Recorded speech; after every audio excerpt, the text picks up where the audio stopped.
Well, this is the return of Dr. Frog, the seething frog of YouTube, at least for now.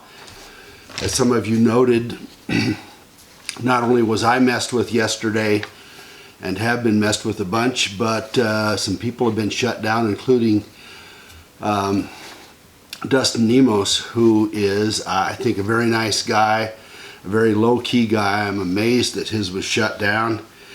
And apparently they're trying to shut down a whole bunch of other things. So I have moved some of my stuff to DTube. I'll move a bunch more if I get shut down on YouTube.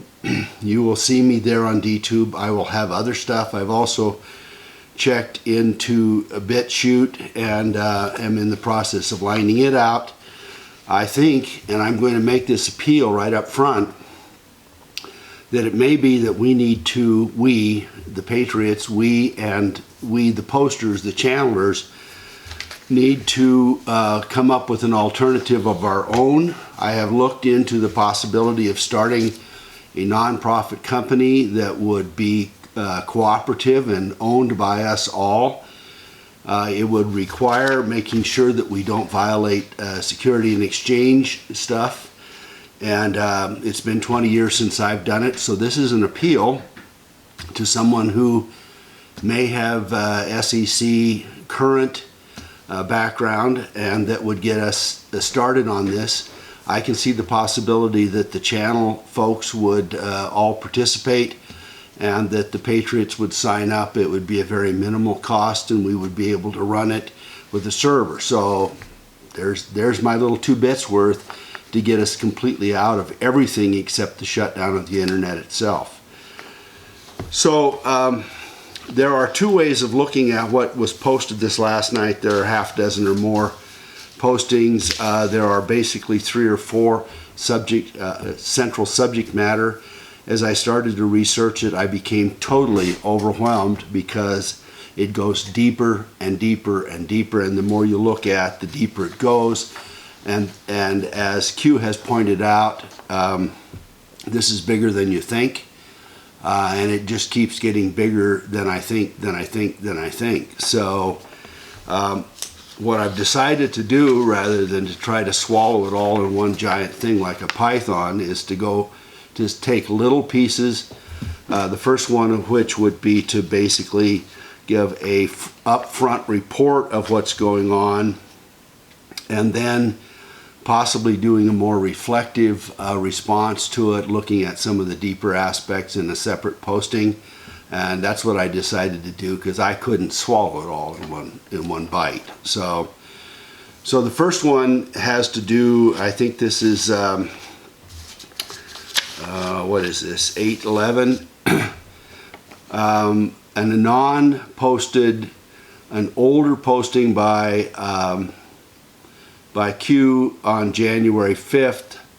The question has to do with how are they getting money out? How is Barry Obama getting money? And there are a couple account numbers that were given. And finally this Anon came up and said, gee, I have maybe some idea. It has a Hezbollah connection, provided a link to it, and Q says, you have more than you know, great job, Patriot. And the Anon provided the Hezbollah connection and the fact that this is an account of somebody involved with the Hezbollah. So is Barry getting his money back from some of the terrorist groups and the underground groups? Yeah, I would suggest he is. And there's more to it. So the next posting, my goodness, there's so much stuff here. The next posting, give me just a second, has to do with the posting of a picture of Scott Israel, the police chief, with Hillary Clinton as part of her ongoing campaign in 2016. He was one of the key figures, and of course he ends up being the picture that is posted. And Q says, do you believe in coincidences? And of course that's a rhetorical question, right? It's a Socratic question for 3rd graders. But So there was some other linkage to this, and the next one has to do with why school shootings. First of all, I want to give a nod to Bill Cooper, who told us decades ago that the school shootings were going to be coming up, that the CIA would have to do it, that that's the way it had to be, because they were going to use that to make us so appalled and so outraged that we would get rid of guns, and that the CIA had this on the plans. So this has been on the plans for 20 odd years, and of course it follows right through from there. So the question then is, in the 813 is, what's more precious than our children? And of course that fits the Bill Cooper scenario. Why are they finding the most vulnerable place? Why is it that sometimes these false flags are just fake events like Sandyhook? And in other cases, and I really don't know about this Florida one, is it real? Is it Memorex? Is it part of both? Certainly it's a false flag. Were there people that were killed? How do you know? How do you know? You know, there are people on both sides that say yes and no, and this is always the case.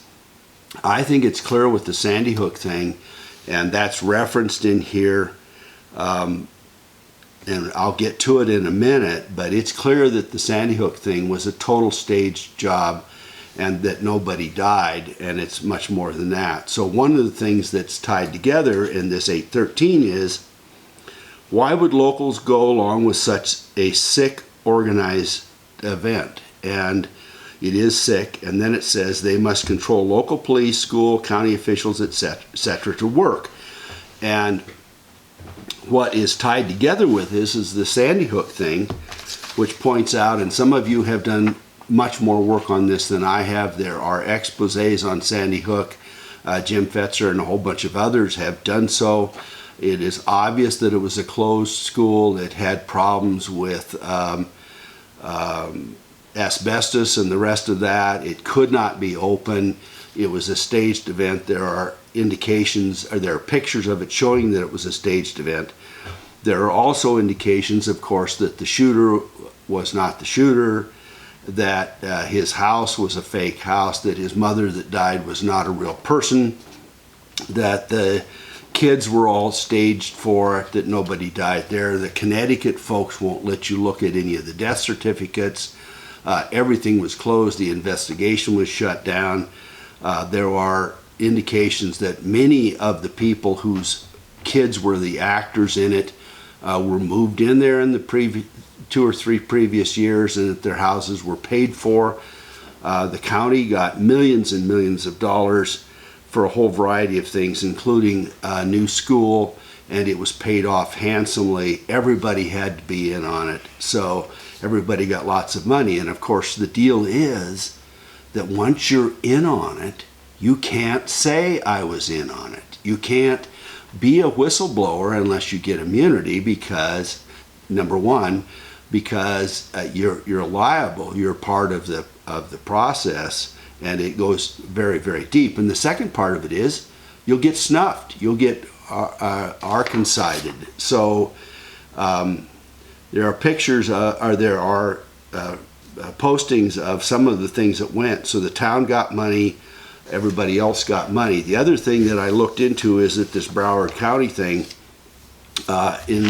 in the shadow of Trayvon Martin, they modified stuff so that there was zero tolerance, and they of course got money too. So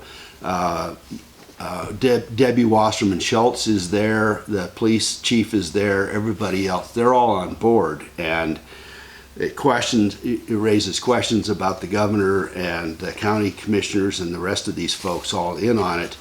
And it also, there's noted, and Breitbart I think reported this, that the sheriff neglected to tell people that there were 4 police officers, including a police officer that was posted there at the school that was supposed to be there. They didn't go in.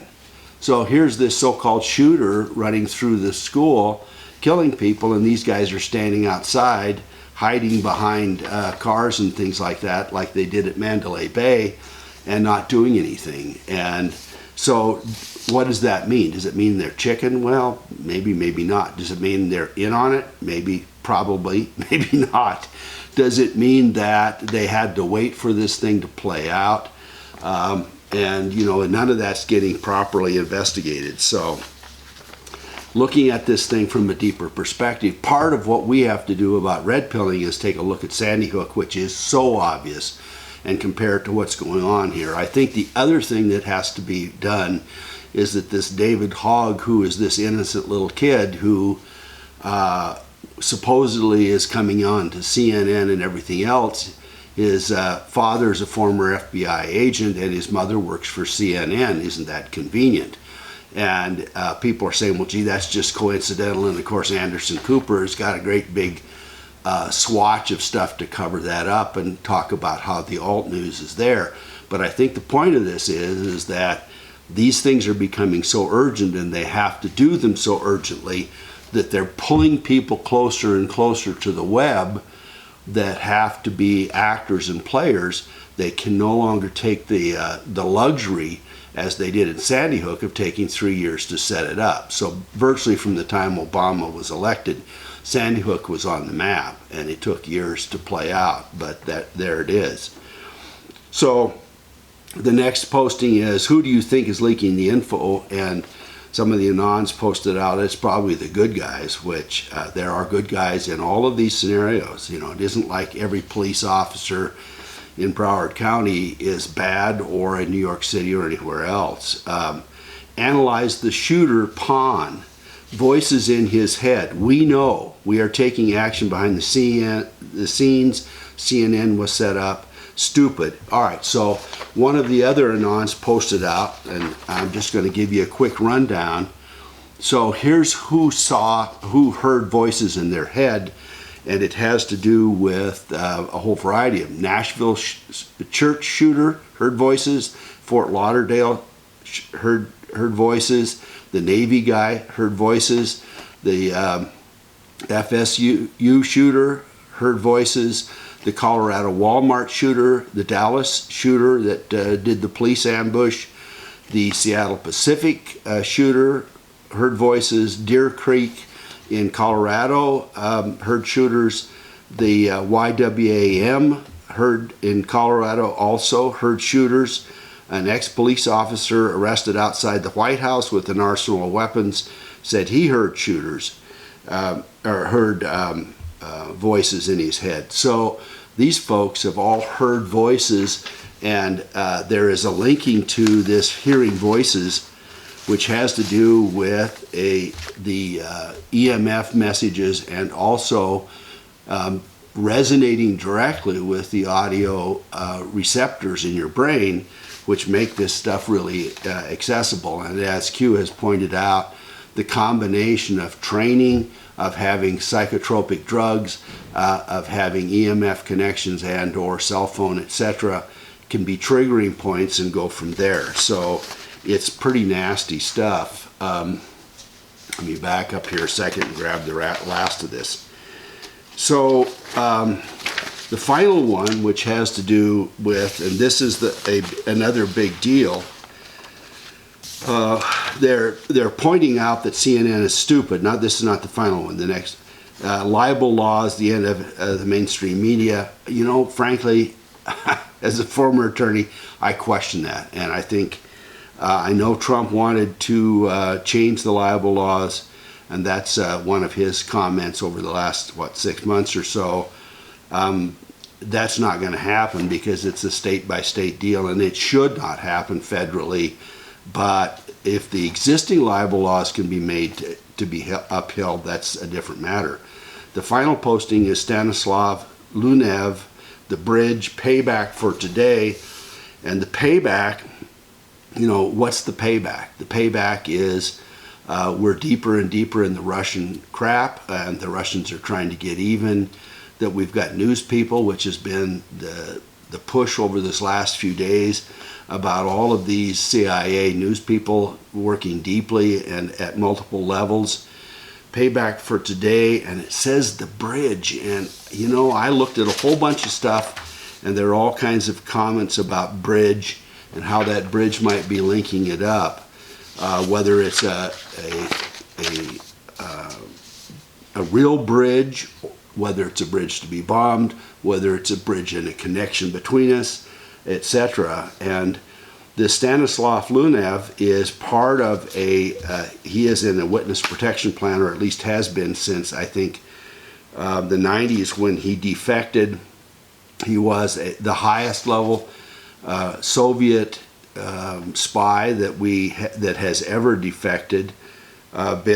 He has been publicly commenting for 15 or 20 years, and he has talked about a variety of things, including suitcase nuclear, which Russians supposedly have. They're supposedly also basically drone submarines lying off the coasts. I don't know that he pointed that out, but that's another one. He also talks about biological warfare, and which relates back to the question that Q gave us with regard to watch the water. And there are a whole bunch of references throughout the 8chan having to do with meth and fentanyl drug traffic busts, and the realization that this fentanyl stuff, which of course is pretty nasty stuff, is that it is so concentrated that the equivalent of a couple grains of salt is enough for a full dose and or is lethal. So when you find 250,000 potential death sentences as a drug seizure of fentanyl, and for more bigger catches, and that also Lunev responds with the poisoning of the Potomac River, and then they look at possible targets all over the United States. It is pretty serious stuff. So some of the things, there's a book that Lunev wrote, Through the Eyes of the Enemy, talks about assassination squads, talks about high-tech drug running, talks about controlled government and military, and suitcase nuclear stuff. So all of that's there, and of course the CIA is doing the same kinds of things and is linked in on all of it. So it is pretty dangerous stuff, and part of what makes me so overwhelmed with all of this is that it is huge, and it is huge not just from the Russian angle, but you've got Snowden that's in Russia right now. You've got all the linkages to the CIA. Are the CIA and the Russian operatives, the deep folks with the Russians, working together on this?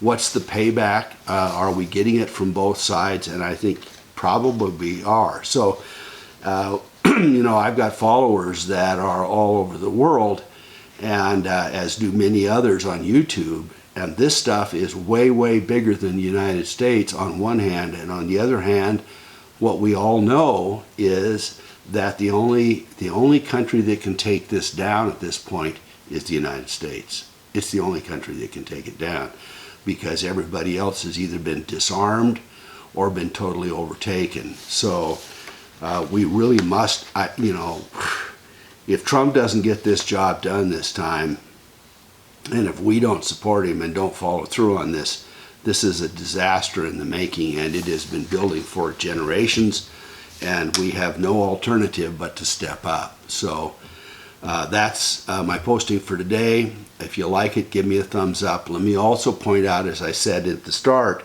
I'm looking at alternatives, and again, if you know somebody that's willing to work on this, I think we can come up with an alternative channel or a server like YouTube that is not linked to Google or anybody else, and that's the ultimate weapon for us to get that all put together, so that we can at least communicate and perhaps find some alternative communications with ham radio, linking us to this whole network of folks, getting this worked out so that even if we go down on electricity, even if the channels come down, we still have connections. I will also note to you that I am the seethingfrog@gmail.com, and I'm going to put some other stuff up on it as well, and that I will have a seethingfrog.com channel, which I have reserved, and we'll get it up. So if I go down here, you can find me in all of these places, and make note of it, write this stuff down. One of the things I noticed about Dustin is that he had all these alternate channels and everything all linked on his YouTube channel, but guess what? They all went down when they shut him down. So away we go, and hopefully I won't have any trouble uploading this. Thank you so much for all your support. This is fabulous stuff, and it is more than time for us to get after it.